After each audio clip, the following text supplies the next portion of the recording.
Oke, halo guys, welcome back to Korea Ramit bersama orang Korea yang medok. Di video kali ini aku mau menjelaskan tentang sunblock. Bagi teman-teman yang belum nonton part satunya, tak taruh di sebelah sini dan juga linknya di description box. Itu tontonan dulu baru ke sini. Dan teman-teman yang udah nonton, langsung kita lanjut. Oke, jadi aku pernah bilang sunblock itu penting banget buat melindungi kulit kita dari sinar ultraviolet yang bisa mengakibatkan berbagai hal. Nah, tapi setelah kita pakai sunblock, pertamanya pengennya kulitnya biar terjaga, biar nggak kosong, biar nggak kena kanker. Lah kok jerawatan. Kayak aku ini, 1, 2. Ini baru 3 hari terakhir ini baru muncul titik jerawatnya. Nah, pertama aku mikir, mungkin karena beberapa hari terakhir ini aku makannya kurang sayur gitu. Tapi tak pikir-pikir, kok sampai segininya ya, kok parah ya gitu. Nah, terus aku mulai mikir, kebetulan ada satu hal yang tak rubah dari rutinitasku, yaitu untuk sunblock biasanya aku pakai yang Nesivic atau Dr. G. Jadi aku di rumah ini masih punya beberapa sunblock gitu loh. Nah, aku biasanya pakai 2 ini.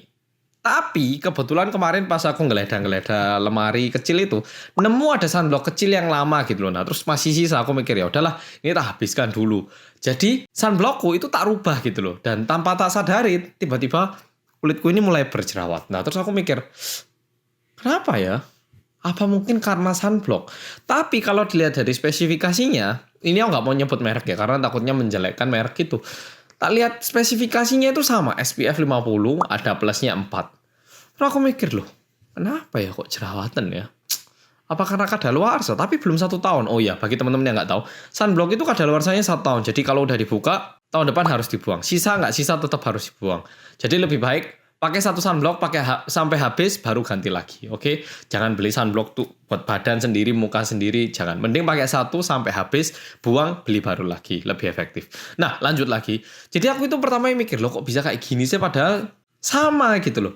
Nah, setelah tak lakukan research, penelitian, cari info lebih lagi. Ternyata sunblock itu ada 2 macam mekanisme. Yang satu itu melindungi kulit kita dengan cara kimia. Yang satunya lagi melindungi kulit kita dengan cara yang fisika gitu loh. Jadi aku mikir loh, apa maksudnya iki ya, kok ada kimia, ada fisika gitu. Nah, jadi aku dan kebanyakan orang katanya di internet itu lebih cocok sama sunblock yang melindungi kulit kita dengan cara yang fisika, bukan yang kimia. Karena yang kimia itu bagusnya bagus, tapi banyak orang memiliki atau merasakan efek sampingnya.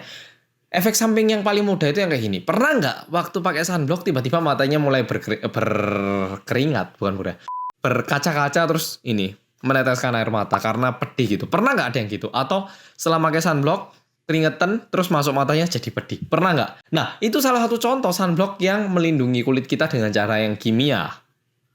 Itu salah satu ciri khas sih, nggak semua sunblock kayak gitu kayaknya. Tapi salah satu ciri khasnya kayak gitu. Nah, sekarang pasti bolo-bolo pengen tahu. Nah, terus aku mau tahu Kak Hansol, sunblockku ini melindungi kulit aku dengan cara yang kimia atau fisika?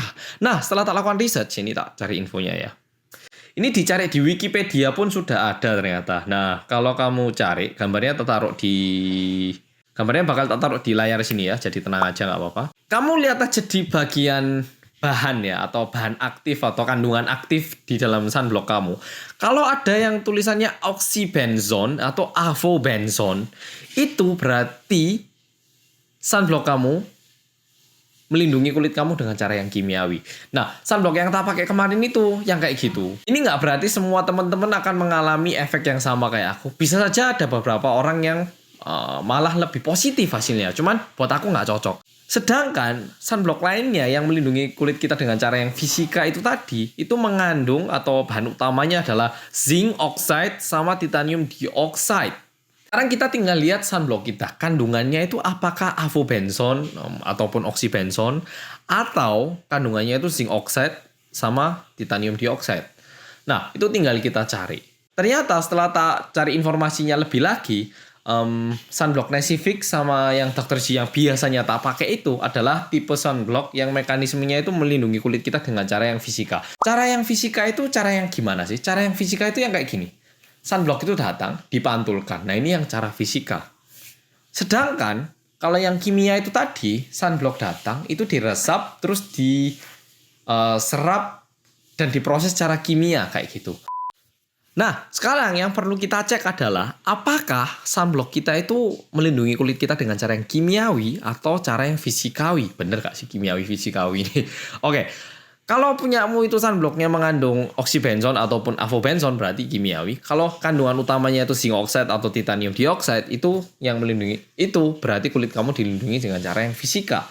Kalau aku ternyata nggak cocok sama yang kimia tadi, oxybenzone dan avobenzone. Aku nggak tahu kalau kulit kamu kayak gimana. Tapi setelah tak cari infonya, memang kebanyakan orang lebih cocok sama sunblock yang melindungi kulit kita dengan cara yang fisika. Jadi kemungkinan besar kamu juga kayak gitu. Jadi sekarang cepet-cepet cekkan sunblockmu. Gimana sih mekanisme sunblockmu melindungi kulit kamu? Tapi sayangnya nggak semua sunblock itu menuliskan komposisinya. Jadi caranya gimana? Ya udah. Ini aku bukannya promosi sebagai brand ambassador Nesivic. Karena tadi aku udah memastikan juga ya sama karyawannya Nesivic. Sunblocknya Nesivic ini melindungi kulit kita dengan cara yang mana? Nah, mereka bilang, oh ini melindungi kulit kita dengan cara yang fisika. Jadi seperti itu. Oke, ini memang informasinya penting banget. Tapi sebelum kamu beli sunblock yang baru, ada satu hal yang tak rekomendasikan, yaitu pastikan kamu waktu cuci muka itu benar-benar bersih dulu.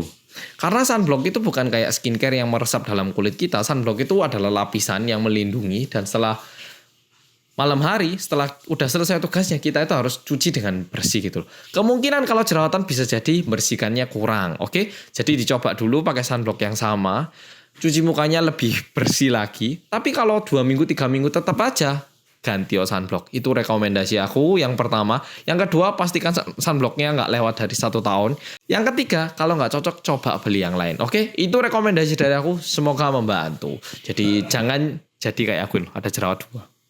Oke, sampai jumpa lagi dengan kulit yang lebih baik lagi. Bye-bye.